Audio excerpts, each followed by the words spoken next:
পুজো মানে কাশফুল আমরা এই সময়ই দেখতে পাই। শিউলি ফুল ওই যে ছড়িয়ে পড়ে থাকবে। আমার ছোটবেলায় মনে আছে আমাদের বাড়িতে শিউলি ফুল গাছ ছিল, এবং ওই ভরে থাকতো, ওই তুলতাম, এসে হয়তো কোনো জলের মধ্যে ঘরের মধ্যে রাখলাম, একটা আলাদাই গন্ধ, মানে এই যে শিউলির গন্ধ হ্যাঁ। ছড়িয়ে যাওয়া, এটাই যেন পুজোর গন্ধ। ছেলে মেয়ে বোধ উভয় তাদের, হ্যাঁ উভয় পক্ষই, তারা অনেক সময় না ভালো মানুষ যারা হয় তাদেরকে একটু মনে হয় যেন সে বোধহয় দুর্বল, কিন্তু না।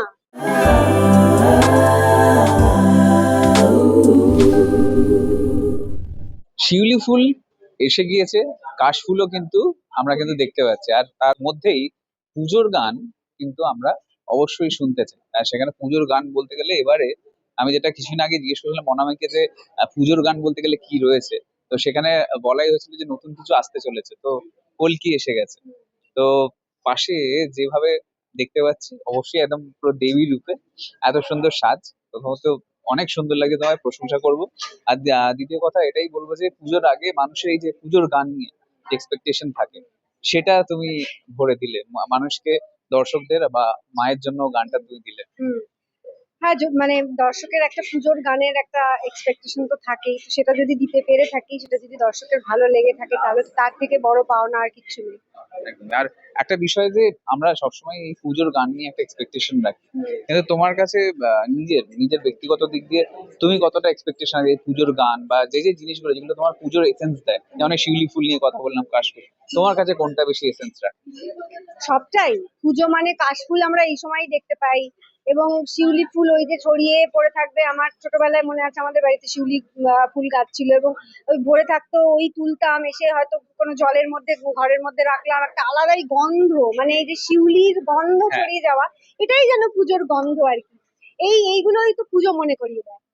আর তোমার এই গানটা নিয়ে যে যে জিনিসটা আমরা যে অশুভ শক্তিকে জয় করে, আমাদের সমাজে যা যা ঘটনা আমরা দেখতে পাই বর্তমানে, নানান রকমের, সেটা আমাদের কলকাতা হোক বাইরেও, সেখানে এখন মহিলাদের জন্য, যদি নারীদের কথা বলি, যে যে ধরনের ক্রাইম বা যে যে ঘটনা চলছে, শহর হোক বা বাইরে, সেই ক্ষেত্রে কি মহিলাদের আরো বেশি রুখে দাঁড়ানোর ক্ষমতাটা তৈরি বা সেই সাপোর্টটা থাকা দরকার, যেটা অনেক সময় হয়তো আইন হোক বা বিভিন্ন দিক দিয়ে আমরা কিন্তু সাপোর্ট পাই না, যেটা বোঝা যাচ্ছে, কি বলবো? হ্যাঁ, ডেফিনেটলি, ডেফিনেটলি মেয়েদের আরো স্ট্রং হওয়া দরকার। আহ, এবং মেয়েদের সাপোর্টের জন্য আরো বেশি অনেক কিছু থাকা দরকার। সাপোর্ট করারও মানুষ দরকার, নিজেকেও স্ট্রং হতে হবে, দুটো দিকই দরকার।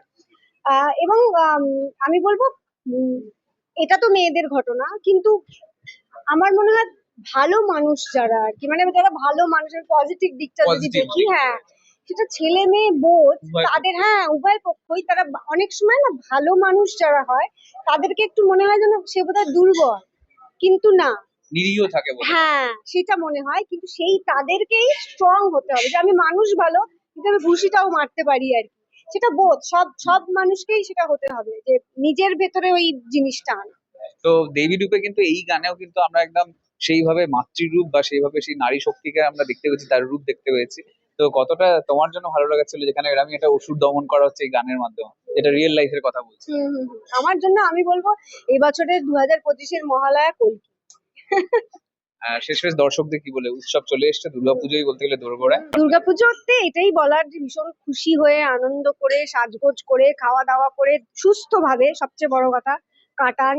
এবং কলকি যদি ভালো লেগে থাকে তাহলে কলকি শুনুন, কলকি বাজান পাড়ায়, কলকির হুক স্টেপে নাচুন, এবং রিলও বানান, আমাকে ট্যাগও করুন। আর আলতাটা স্পেশাল।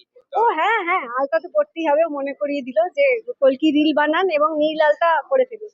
একদমই। আর ট্রেন্ডে রয়েছে এই গান, আর ট্রেন্ডে রয়েছে এই আলতা, আর আপনাকে নজর রাখতে হবে আর দেখতে হবে Rex studios India. Like, subscribe আর শেয়ার করতে ভুলবেন না।